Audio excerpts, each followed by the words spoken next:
আপাতত আপনি আমার অ্যাকাউন্টে 2 লাখ টাকা ট্রান্সফার করে দিন। তা না হলে আখির আইডেন্টিটি যদি সবার সামনে চলে আসে তাহলে কিন্তু লড়াইটা আপনার জন্য বেশ কঠিন হয়ে যাবে কাকামণি।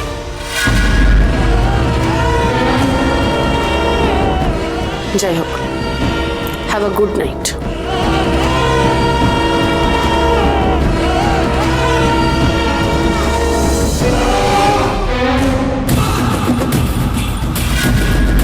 জানি না দাদা, নিজের বোনের থেকে তুমি ওই পরকে এত বিশ্বাস করলে কি করে? পলি ঠিকই বলেছে, পর পরই হয়, সাপ সাপুড়েকেই ছবল মারে। সবকিছু প্রকাশ হওয়ার আগেই আমাকে আখিকে সরিয়ে দিতে হবে।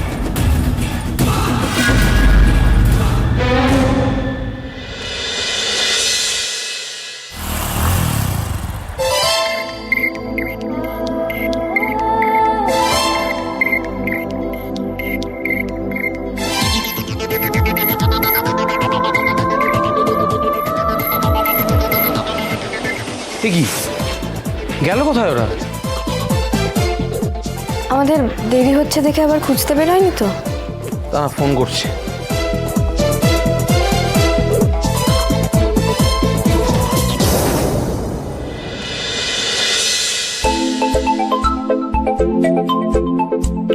দেওয়া ফোন করেছে।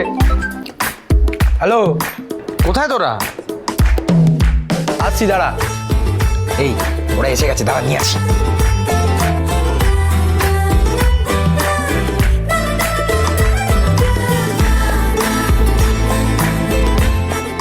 বাহ, চল ভেতরে চল। ভেতরে মানে?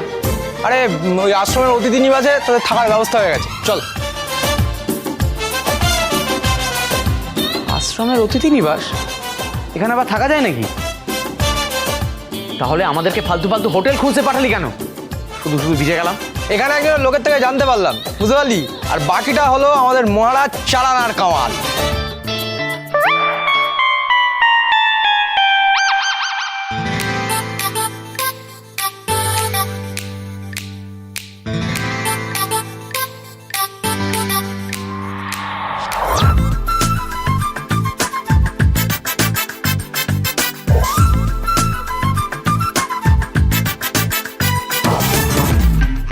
অসময়ে বৃষ্টিতে ভেজা ভালো, ওর থেকে যে কি হয়ে যায়, এর জামা ওর গায়ে চলে যায়।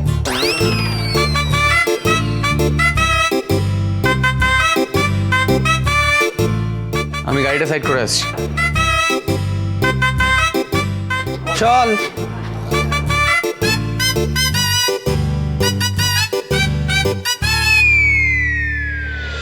আয়।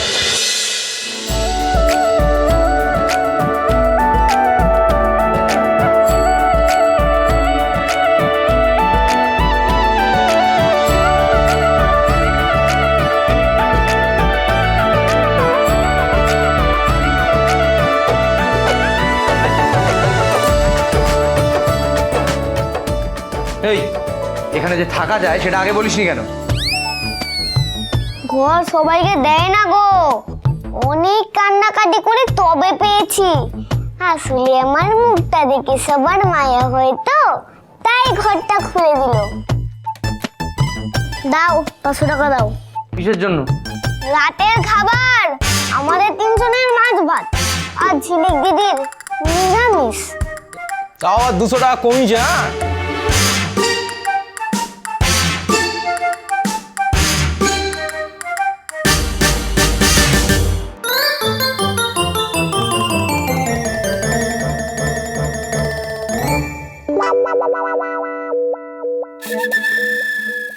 ঝিলিক দিদি দেবাদার শার্ট পরেছে। জানালাম, থ্যাংক ইউ রে, আমার জন্য কত ভাবিস তুই। আমরা সবাই তোর জন্য ভাবি রে, তুই একটু ভাবলেই হবে। দেবা এনে তোর মুড়ি চপ আর তোর মুড়ি বাতাসা রইলো। তোর ফোনটা একটু দিস, দেখি ঠিক করা যায় কিনা। কারণ দেবা তোর ফোনটা সারিয়ে দে, আমার খাবারের টাকাটা দিয়ে আসছি, বুঝলি?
ভালো করে বরণ করো, আমাদের অনেকক্ষণ চিন্তায় রেখেছিল।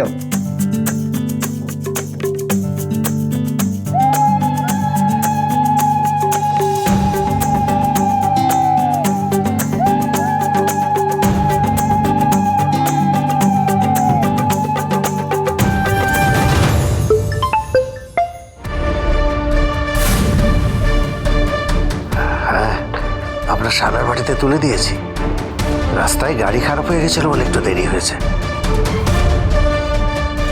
এখন বরণ চলছে, আমি এখানে আছি।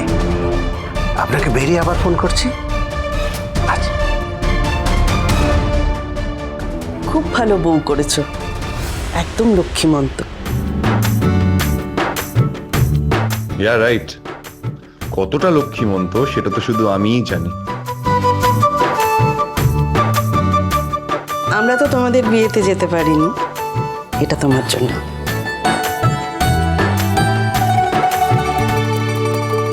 থাক থাক।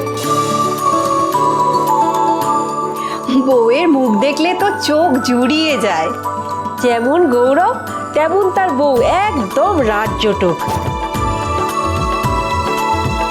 আমাকে যদি মিথ্যে পরিচয় নিয়ে না থাকতে হতো, তাহলে হয়তো আমিও গৌরবকে নিয়ে আমাদের বাড়িতে তিরাগমন করতে যেতাম। মাও আমাদের এইভাবে বরণ করত। বাবার মুখে এরকম ভাবে হাসি ফুটে উঠত।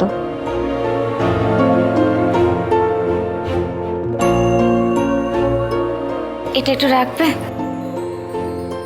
আমি একটু বাড়িটা ঘুরে দেখে আসছি। এদিক ওদিক কোথাও যেও না। আরে যাক না, কিছু হবে না। যাও মা, যাও। এসো বাবা, ভেতরে এসো। এই বাবুন, এই যা তো সুটকেস দুটো। আচ্ছা আচ্ছা, ঠিক আছে। স্যার আপনার গাড়ির চাবিটা দেবেন, কাল সকালে মেকানিক ডেকে নিয়ে এসে সারিয়ে দেবো। ও এনি ঠিক আছে স্যার, থ্যাংক ইউ। এসো, চলো চলো।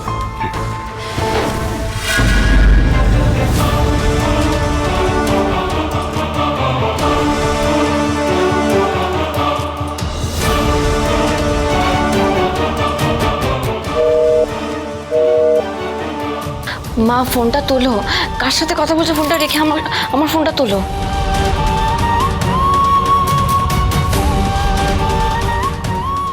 দেখো এখন আবার সুইচ অফ বলছে।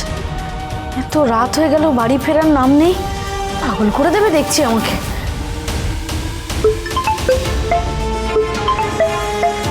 এটা আবার কি রে? এটা আবার তুই তো বললি এই নাম্বার আর ব্যবহার করিস না।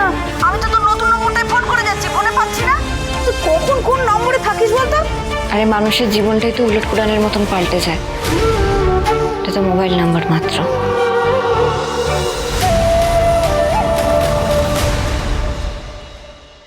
এরকম করলে হবে বলো? শুতে চলো, চলো। তুমি যদি এরকম করো তাহলে আমি কি করবো বলো? উনি কি হাঁটা চলা করতে পারেন না? হাঁটা চলা তো দূর, উনি নড়াচড়াই করতে পারেন না।